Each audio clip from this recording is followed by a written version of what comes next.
شاغل بالك انت قوي بموضوع انشر الفيديوهات بتاعتي يوم ايه والساعة كام؟ يا ترى ايه الوقت اللي لما انشر فيه الفيديو يفايرال بسرعة؟ صديقي العزيز، لو انت فاكر ان وقت نشر الفيديو هيفرق في نجاح قناتك، انت غلطان. ناس سألتني في التعليقات انهم متعودين ان هم ينشروا الفيديوهات بتاعتهم يومين او 3 ايام في الاسبوع، وليكن حد وثلاث وخميس. ومش بس كده، ده مثبت كمان ميعاد نشر الفيديو من الساعة 7 للساعة 8. طب انا اتشغلت شوية، اتعطلت في المونتاج واتأخرت عن ميعاد تنزيل الفيديو، هل كده هضطر استنى لسه لليوم اللي بعده؟ طب مادام فوتت ميعاد تنزيل فيديو الريتش بتاعها هيقع؟ اطلاقا. حبيب قلبي، انت قناتك دي مش MBC مصر والناس مستنيه عمرو اديب يطلع عليهم كل يوم الساعه 9. طول ما قناتك مش مستقره مش فارق معاك اساسا ميعاد نشر الفيديو. طب انا خلصت مونتاج الفيديو مثلا على الساعه 2 او 3 بالليل، اعمل ايه؟ انشر الفيديو دلوقتي الساعه 3 بالليل.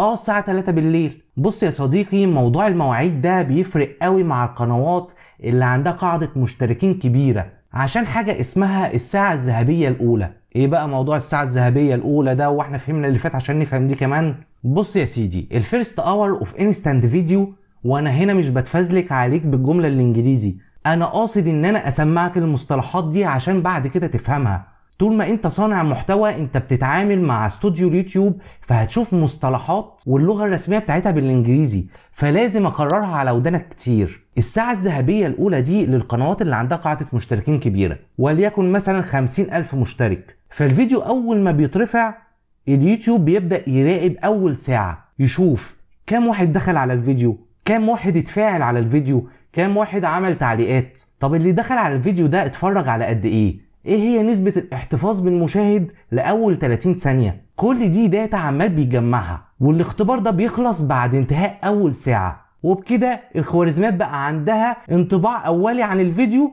عشان تقرر إذا كان الفيديو ده هتديله دفعة قوية ولا لأ. طب دلوقتي أنا قناتي أقل من 10,000 مشترك، هل هتطبق عليا القاعدة دي؟ إطلاقا. اليوتيوب عارف إن عندك عدد مشتركين قليل، فمش هيقيمك على عدد المشتركين اللي عندك. طب وليكن انا عندي مثلا 2000 مشترك على قناتي، ولما بخش على احصائيات القناه بلاقي ان معظم المشاهدين بتوعي بيبقوا متواجدين في الوقت بتاع ايام مثلا حد واثنين وثلاث من بعد الساعه 7 بالليل. فاليوتيوب هو اللي بيقول لي كده، فطبيعي ان انا التزم بالميعاد ده. طب انا هسالك سؤال، انت ال 2000 مشترك اللي عندك دول هم طول التارجت بتاعك؟ حبيبي، انت في رحلتك للمليون مشترك لسه قدامك طريق. في 898 ألف مشاهد لسه ما يعرفوش حاجة عن القناة بتاعتك، فانت على اي اساس بتقول ان المشاهدين بتوعي بيبقوا متواجدين في الوقت ده؟ ما لسه بقية المليون دول ليهم اوقات مختلفة بيتفرجوا فيها على الفيديوهات.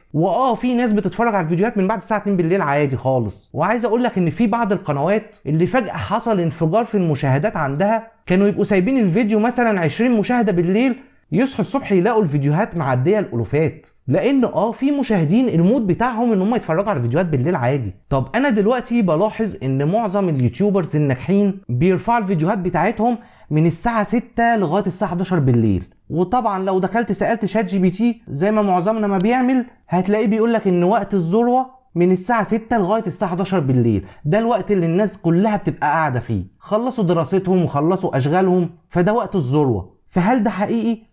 حقيقي، ده فعلا الوقت اللي معظم الناس بتبقى فاتحه اليوتيوب فيه، وده فعلا الوقت اللي اليوتيوبرز الناجحين بينزلوا الفيديوهات بتاعتهم فيه. بس حبيبي، انت مش واخد بالك من حاجه. انت لو نزلت الفيديو بتاعك في الوقت ده، انا اسف، هتاخد على دماغك. ليه بقى؟ في حقيقه مره لازم نبقى مقتنعين بيها. زي ما موضوع الفيديو مهم، العنوان لازم يبقى قوي، الصوره مصغره لازم تشد، الحاجات الحلوه دي بقى في حاجه اقوى منها بكتير، وهو الترابط العاطفي ما بين المشاهد وما بين صانع المحتوى. على سبيل المثال، لو انت جيت فتحت الصفحة الرئيسية لليوتيوب في وقت من اوقات الذروة، وانت شخص مهتم بالمحتوى التعليمي والمحتوى التقني، ولقيت فيديوهين لسه نازلين حالا طازة، منهم الفيديو بتاعي، الموضوع يهمك قوي، صورة مصغرة تشد جدا، وجنبه بقى لازق فيه فيديو ليحيى رضوان مثلا اللي كلنا بنحبه، هتعمل ايه؟ يولع الفيديو بتاعي حتى لو انت مهتم بمحتوى القناة بتاعتي،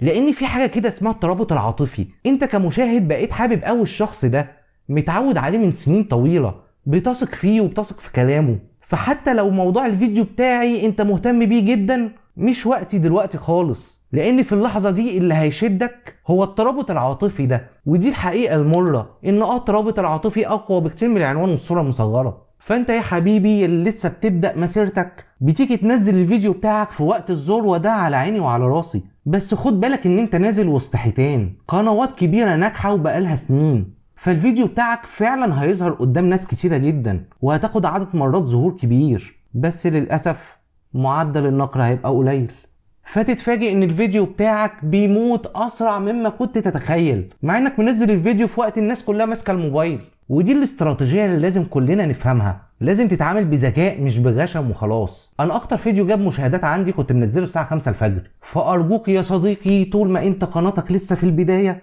ما تربطش الفيديو بتاعك ولا بميعاد نشر ولا بيوم معين ولا بوقت ذروه معين. صور الفيديو، اعمل المونتاج، وقت ما يخلص انشره. عافر، زق مع الخوارزمية بنفسك، جرب لغاية ما تكتشف بنفسك الاستراتيجية المناسبة ليك. وبس كده، ما تنساش اللايك والاشتراك وتدعمني بكومنت بسيط. سلام.